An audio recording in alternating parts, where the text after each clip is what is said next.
Vous connaissez peut-être les chefs-d'œuvre de Gaudí en Catalogne, mais ici à Comillas, en Cantabrie, il a aussi réalisé ou participé à la réalisation de plusieurs œuvres. Âgé d'à peine 30 ans, il a été l'architecte de la Villa Quirano, qui deviendra plus tard le Caprice de Gaudí. Antoni Gaudí, 1852-1926, incroyable architecte précurseur du modernisme espagnol.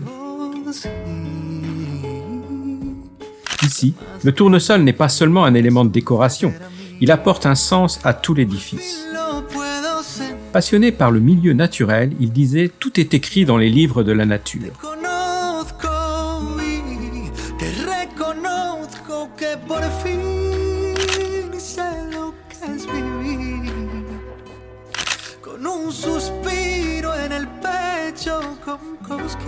Le Caprice de Gaudí déborde d'exotisme et de couleurs. Son nom lui a été donné par la présence d'éléments extraordinaires tels que la grande tour d'inspiration perse, ses multiples éléments en fer forgé, bancs, balustrades entre autres.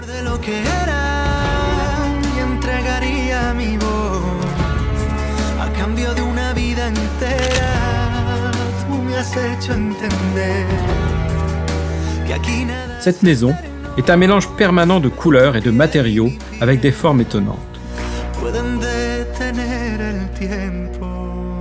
Elle est bâtie pour suivre le soleil du matin au soir et pour capter son éclat.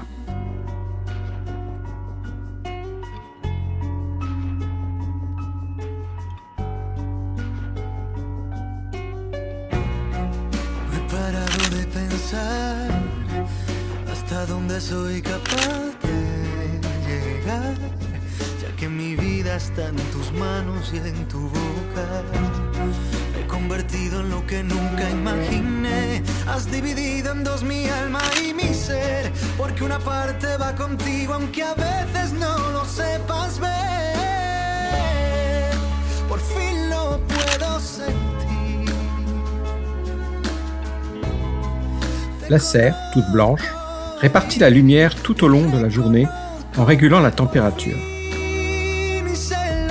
Les pièces occupées le matin sont exposées au sud, celles de l'après-midi à l'ouest. Certaines sont orientées nord pour échapper au fort soleil de l'été.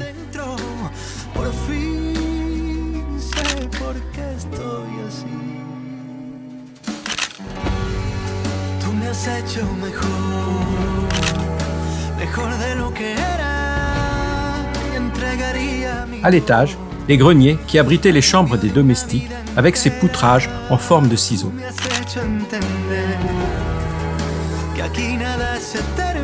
On retrouve ici quelques exemplaires des différents meubles conçus par Gaudí.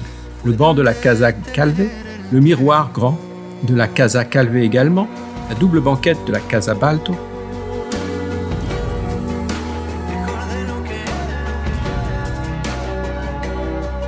les chaises de la Casa Balto,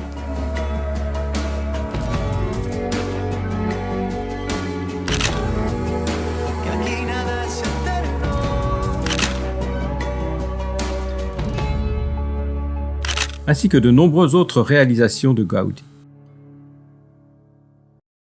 La seconde visite à ne pas manquer à Comillas, c'est l'ancienne université pontificale. C'est le marquis de Comillas qui a été à l'initiative de cette réalisation. Sous le conseil des Jésuites, il construit un séminaire pour enfants pauvres. Puis, grâce au pape Léon XIII puis à Pie X, le séminaire a eu l'autorisation de délivrer des diplômes, créant ainsi l'université pontificale de Comillas. En 1968, les installations furent abandonnées. L'université a été transférée à Madrid et l'édifice fut déclaré bien d'intérêt culturel. La porte des vertus, chaque personnage féminin représente une vertu marchant sur le péché. Le hall d'entrée est divisé en 3 nefs. Ses murs sont ornés de graphite bicolore. Au fond, 2 escaliers mènent à l'étage. Sur les colonnes, 4 évangélistes. Le premier arc soutient le poids de la tour de l'horloge. Le second affiche le blason pontifical. Le troisième, sans appui, supporte le poids de la cage d'escalier.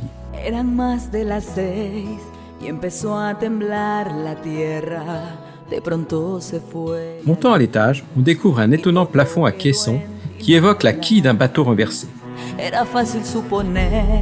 que había ocurrido una tragedia, mi país se derrumbaba y la cosa era muy seria. 40 animaux, réels ou fantastiques, taillés dans du bois de mélèze, sont visibles au plafond. Dos provincias destrozadas por lo que la tierra hoy tembló.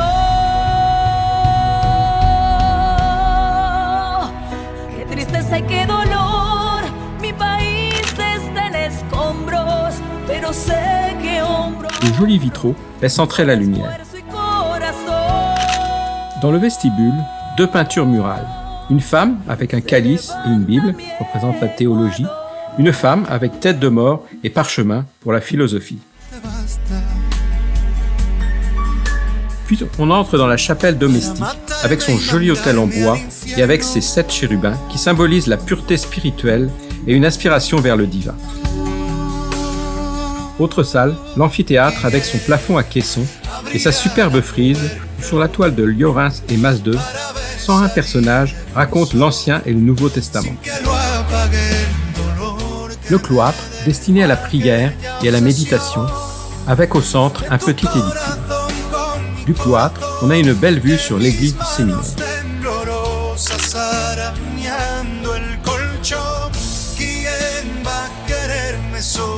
L'église, récemment rénovée grâce à de gros investissements, a retrouvé ses boiseries, ses vitraux, son plafond décoré d'une voûte céleste, ses sculptures et peintures, notamment au niveau des 6 chapelles. Solo.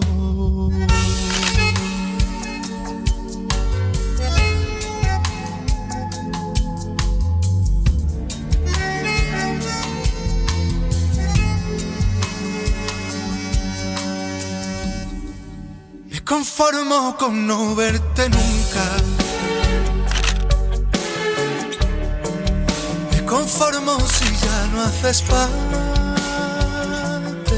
de mi vida. Bien qu'il ne soit pas l'architecte principal, Gaudí a été sollicité à l'époque par le marquis de Comillas pour le conseiller sur ce projet.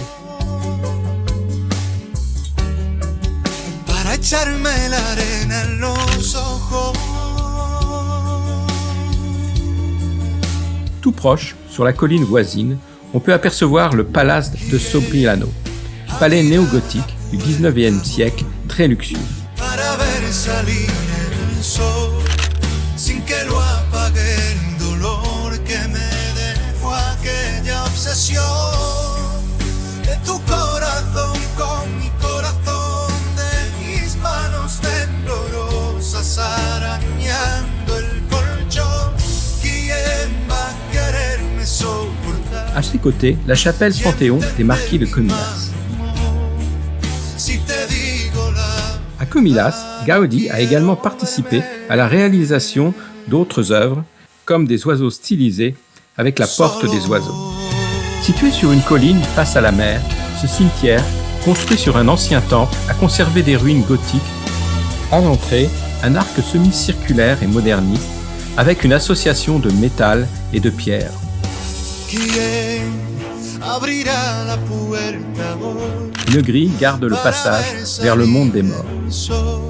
Le mur, entourant le cimetière, est truffé de jolis pinacles. Dans un angle, au sommet de l'ancienne église, on découvre l'ange exterminateur de Limona. À l'intérieur, outre quelques superbes mausolées, on peut aussi voir, tout autour de l'église, des tombes très anciennes. Ce cimetière est vraiment étonnant, aussi bien par sa situation que par toutes les découvertes que l'on peut y faire, étape incontournable qui termine notre visite de Comillas.